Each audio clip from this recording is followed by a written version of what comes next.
An ice cream truck stops in front of a grocery store, and three men walk inside, where they meet Kevin and Marcus Anthony II, two brothers that own the store. The ice cream man asks for payment, but the brothers won't pay unless they know what flavor the ice cream is.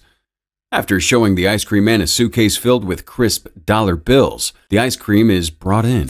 However, as soon as the man takes the money, the brothers reveal that they're FBI agents and give the ice cream man a good chase. A fight breaks out and the brothers knock out the ice cream man. With the ice cream man knocked out cold, the FBI agents congratulate themselves for the biggest bust of their career. However, when Kevin tastes the product, he realizes that it is vanilla ice cream, not hard drugs. He angrily asks the ice cream man for answers, but he claims to know nothing about drugs. When the actual drug dealers arrive, the agents find themselves in a gunfight. Almost immediately, they escape, and the agents are left to wallow in disappointment before the FBI chief. As expected, the chief is disgusted by their conduct and questions their intelligence. He asks that they clean up the store and send the report in the morning. After the chief leaves, two agents, Gomez and Harper, appear to mock Kevin and Marcus, calling them Hog and Dawes. Later that night, Marcus arrives home to his angry wife, Gina. She asks him why it took 8 minutes for him to get home when it typically takes 6 minutes. Gina complains that they don't communicate. And right in the middle of the conversation about communication, Marcus falls asleep. Gina wakes her husband up 3 times before he finally falls into a deep slumber. The next morning, the FBI chief briefs every agent on the next mission. The CEO of Wilson Cruise Lines, Mr. Wilson, believes that his daughters are the next targets for a kidnapper, and he enlists the help of the FBI to protect his daughters. The chief adds that the girls will be arriving in JFK that morning, but unfortunately, no agent is willing to take on the case. Outside the meeting room, Kevin and Marcus argue about taking on the case, with Marcus stating that it's a bad idea. The two storm into the meeting and Marcus asks the chief if they could be on the case. Without arguing, the chief agrees to put them on the case. Later that morning, Kevin and Marcus wait for the sisters to arrive at the airport. They discuss the potential suspect, Ted Burton. Suddenly, Kevin says he hates this gig because it makes him feel like a babysitter. Marcus, on the other hand, is quite optimistic. He says that all they have to do is transport the girls safely to the fashion event in the Hamptons, and they'll be back in the chief's good graces. Before drinking a cup of coffee, Marcus reveals that he's lactose intolerant. The sisters arrive with fashionable bags and a dog and ignore the FBI agents as soon as they talk to him. Cinema recap here. We've got a little challenge that'll take 5 seconds, and it will change your life forever. You ready? All you gotta do is like, subscribe, and hit that notification bell, and you'll receive 10 free years of good luck. It's as simple as that. However, after being told they're escorting them to the event, the girls hand the agents the dog and bags. In the car, the sisters discuss the weekend event and boast about how it's their turn to be on the cover of the Hamptons magazine. Unfortunately, the discussion is interrupted by a minor car accident. The sisters suffer slight injuries on their lips and nose and scream in unison, believing it's all over. At the hotel, the sisters complain about how they can't make it to the event due to their scars. Brittany threatens to call the FBI boss or write him a letter, and Kevin tries to calm him down. He advises that they put makeup on the scar to cover it up, which only infuriates the sisters. To keep them in line, Kevin tells them not to leave the hotel room the entire weekend. He tells them that if they do, the whole world will see their hideous scars, convincing them to stay away. After Kevin tells him that the girls won't go to the event because of the scar, Marcus is restless, unwilling to lose his job with the FBI. When the chief calls, Marcus goes to tell him the truth, but Kevin stops him, saying that they want to thank the chief for the opportunity. Marcus is angry that Kevin lied, but his brother has a plan. Kevin makes a call and a young-looking man in a lab coat arrives with a group of doctors. In a few hours, they transform Marcus and Kevin into identical images of Tiffany and Brittany. Now transformed, the FBI agents dress up as the sisters and make their way to the event. However, the chief doesn't entirely trust the brothers with the mission and sends Gomez and Harper to watch the girls. Outside the hotel, Marcus, disguised as Tiffany, lashes out at 2 men staring at him. And it takes the intervention of Kevin, disguised as Brittany, for him to stop. But then Kevin lashes out at another male duo and only stops when Gomez appears behind them. They make Gomez carry the bags and dog, just like the real sisters had done to them. Inside, the brothers, disguised as the girls, meet Harper, disguised as the check-in attendant. After he asks for their ID and credit card, they throw a fit and threaten to call his supervisor. But the FBI chief's arrival quells the dispute. He orders Harper to give him the keys immediately, as they are VIP guests. As they walk to their rooms, they meet the sisters' best friends, Karen, Lisa, and Tori. The best friends think they look different, particularly pointing to their lips and height. Kevin quickly tells the girls that they had surgery on their knees to make them taller. The brothers attempt to leave, but their friends wonder why they would want to miss the Hamptons magazine reception that just started. At the reception, there's a web of friends and drama surrounding the Wilson sisters, Heather and Megan Vandergeld. The Wilson sisters' sworn enemies are present at the reception. After exchanging frosty looks, the Vandergeld sisters approach the agents and engage them in a war of words. But the father of the twins comes in to stop the growing argument. Before he leaves, he says he'd like to see Tiffany and Brittany at the white party. As soon as the Vandergelds leave with their father, the best friends express excitement at how the brothers dealt with the twins. Kevin, in disguise, recognizes Denise Porter from NY1 News and goes to her for a picture. Kevin/Brittany flirts with the reporter, going as far as hitting on her repeatedly. At the same time, Marcus enjoys talking with the girls while eating quiche. After eating so many, he's told that the food contains dairy, inflaming his lactose intolerance. He asks to be excused as he needs to head to the restroom immediately. Unfortunately, the girls refuse to let him go alone. In the restroom, the girls argue about Heath, Karen's potential love interest. Eventually, they leave the room when Marcus's farts become too loud to bear. Back at the hotel, Latrell Spencer, a pro basketball player, develops a liking for Tiffany. His assistant Tony follows closely as he flirts with Marcus. Impressed by none of his pickup lines, Marcus sprays Latrell in the face and walks away. Warren Vandergeld, the event organizer, announces the Vandergeld Foundation's annual charity auction and asks that everyone dress to impress. Lisa, Karen, and Lori insist that they go shopping before the event. The girls drive to a store. On the way, Marcus and Kevin say the N-word while singing along, shocking the other girls. They claim that they can say it since nobody's around. The other girls soon join in singing the song, saying the word repeatedly. While trying to change shirts at the store, Marcus gets a call from Gina. The phone call causes the cloth to get stuck, and the attendant attempts to help. While on the call, Gina hears the conversation between the two and interprets it as sexual, angering her. When Marcus realizes, he picks up the phone to find the line is dead.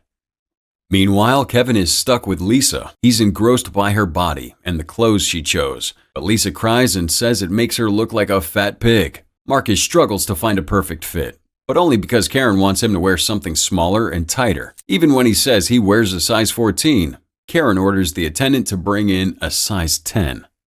Marcus finally picks an outfit, but it tears as soon as he tries to stand up straight. Unknown to Kevin and Marcus, Gomez and Harper work behind the scenes to protect the girls. They watch the girls come out of the store with bags in their hands. Suddenly, a pickpocket grabs Kevin's gun and badge, forcing Kevin to chase him. The other girls get into the car while the undercover FBI agents follow. When he finally catches up with the pickpocket, Kevin gently collects the bag and the girls cheer excitedly in the car. Later that night, the girls sit at the last table at the event due to their previous altercation with the Vandergelds. Karen catches sight of Heath and asks for powder on her face. However, Marcus's application of the powder is too obvious, leaving a ridiculous mark on Karen's face. Karen approaches Heath and asks why his number has changed. Heather Vandergeld appears to take her new boyfriend away and tells Karen about the powder on her nose. The auction begins. Heather announces that the young men will be bidding on a date with the bachelorette in the event. She starts with herself, and Heath begins with a price of $500. Eventually, it ends with a record-breaking price of $20,000 from Heath. Denise joins the table, and Kevin discovers that she likes rich men. The auction continues, and to the surprise of the girls, Tiffany gets called next. While Heather expects nobody to bid higher than $5 for her sworn enemy, Latrell wins the bid with $50,000 in cash. After the event, Kevin and Marcus return to their hotel room out of disguise. Marcus wants to be done with the entire thing as soon as possible because his wife thinks he's cheating, but Kevin wants him to wait for just 2 days. Then they'll be heroes. Suddenly, the door knocks. It's the girls, dressed in their pajamas for a slumber party. Kevin and Marcus hurriedly change into their disguises and open the door to the girls. Later, the girls discuss relationships. It becomes clear that Karen really wants to be with Heath. Suddenly, 2 unknown men appear at the door, asking to see Brittany Wilson. Kevin, dressed as Brittany, answers, and the men immediately try to abduct him. However, Kevin quickly beats up the 2 men, only for the girls to emerge and reveal that the men are strippers. Gomez and Harper also appear at the scene as hotel security, but there's nothing to be done. The next day, Kevin and Marcus go with the girls to the beach. Russ, Heath's close friend, plays a prank on Marcus, causing him to almost break character. In return, Marcus throws a football at Russ, knocking him down. Kevin announces that he forgot his lotion and needs to go back to pick it up. Instead, Kevin steals Latrell's clothes and acts like him while standing beside Denise. She starts a conversation, giving Kevin the perfect opportunity to brag. He says he's in town to check out some real estate, intriguing her. He scores an 8 o'clock date with a reporter and further brags about his non-existent jet. Back home, Gina's friends convinces her that Marcus is cheating. Gina's suspicions are seemingly confirmed when her account manager says she bought a $4,000 dress in the Hamptons, since Gina didn't buy any dress. She believes her husband, Marcus, bought it for his mistress. Kevin dresses for his date with Porter, while Marcus has to go out with Latrell, dressed as Brittany. They agree to meet back at the club after their separate dates. After Latrell and Marcus arrive at the restaurant, Kevin shows up as the valet, but it's just a ploy to steal Latrell's car and house keys for the night. Marcus tries to creep Latrell out at the restaurant by being uncultured, cutting his toenails with his teeth, and then ordering an absurdly large meal. Kevin's date, on the other hand, is considerably smoother. Almost. He struggles to open the front door and finds it hard to find a bottle of wine after finding the wine in a glass. Latrell's dog attacks Kevin. He escapes and manages to trap the dog in a room. Marcus confesses that he doesn't enjoy watching Latrell play. Despite Latrell being the league's highest scoring forward, Marcus thinks he allows his talent to waste due to his scandals. Latrell begins crying, saying that no one has ever cared for him that way before. Kevin realizes that Denise used to be a big-shot investigative journalist until she got fired. While talking, Kevin's shocked to discover that she wrote a piece about Warren Vandergeld and Ted Burton, the kidnapped suspect. Denise explains that Warren and his partners tried to swindle Ted, but he had already embezzled millions that he put away in an offshore account. Denise lost her job because Warren Vandergeld didn't want the story to become public. Then she kisses Kevin.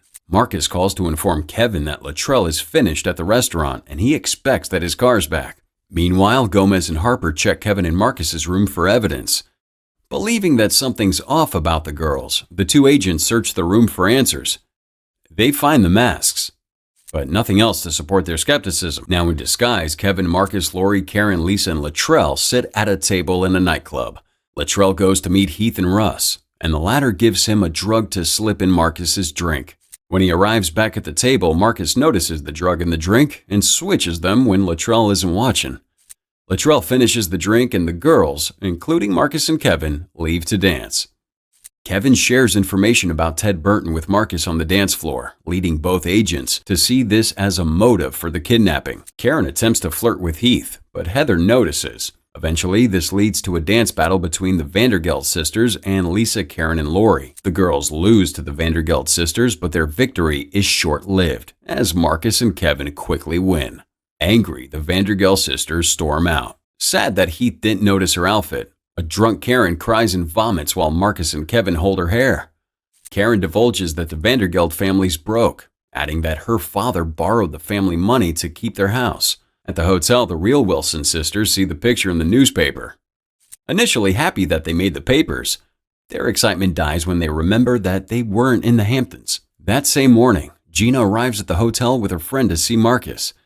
She searches the room and finds no one. Then her friend sees Kevin dressed as Brittany. Marcus tries to explain, but Gina won't listen to what he has to say. Meanwhile, the real Wilson sisters also look for their clones.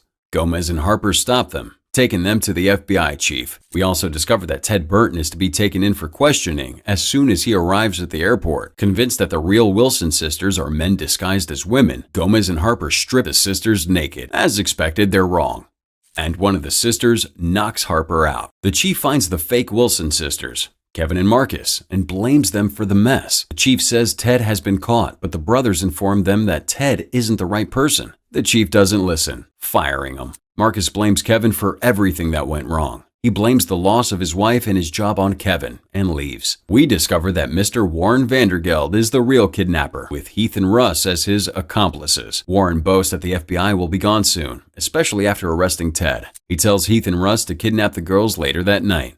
Kevin and Marcus are apologetic towards one another, Kevin apologizing for being too hard on his brother. Josh calls, telling them that the ransom notes are filled with Mr. Vandergeld's fingerprints. This news brings Marcus into the game, and they call Gomez and Harper, who the Bureau also fired. Kevin and Marcus arrive at the fashion show dressed as Tiffany and Brittany. Their friends reveal that they made it into the show. However, their addition to the show is to the Vandergilt sisters' detriment, who were both removed. Right before the fake sisters change, Heath invites Karen to Heather's party. To the surprise of everyone, Karen rejects the invitation, saying she's tired of being his booty call. Heath says Karen isn't that special anyway. Marcus punches him in the face. A few seconds before the show, Gina and her friends secretly enter the event to try and catch Marcus cheating. The real Wilson sisters arrive, and the director tells them to change into their dresses. But after a minor wardrobe malfunction, the fashion event descends into chaos. Despite the Vandergilt sisters' attempt to get revenge for being removed from the fashion show, they end up being humiliated by Karen, Lori, and Lisa. The real Brittany and Tiffany unmask the identity of Kevin and Marcus. But this only confuses the audience. Mr. Warren Vandergilt uses this opportunity to start the kidnapping. As fate would have it, Heath and Russ end up kidnapping Marcus and Kevin as Brittany and Tiffany. Mr. Warren, on the other hand, kidnaps the real Wilson sisters. A fight ensues, and Luttrell is shot while trying to protect the fake Tiffany, Marcus. Gomez and Harper arrive to arrest Heath and Russ, while Marcus and Kevin save the real Wilson sisters. Warren finally confesses to his wife and daughters that he isn't as rich as they think. Denise records his confession. When he finds her out, he shoots at her, but Kevin is quick to save her. Marcus reveals his real face to Luttrell, and the man is disgusted at his deceit. The chief arrives and gives the men back their jobs, but not before throwing a few jabs at Harper. Gina realizes that her husband never cheated on her, and Porter discovers that Kevin isn't Luttrell. Despite Kevin's initial fear that Porter would be angry at his actions, she agrees to go on a date with him, since he jumped in front of a bullet for her. Marcus also reconciles with his wife, and they share a kiss. Finally, Marcus and Kevin go to Lori, Karen, and Lisa, and they agree to go shopping when they hang out next time. This was a review of White Chicks, which was produced by Rick Alvarez, Lee R. Mays, and Keenan Ivory Waynes. It starred Shawn Waynes, Marlon Waynes, Jamie King, Frankie Faison, Lachlan Monroe, and many others.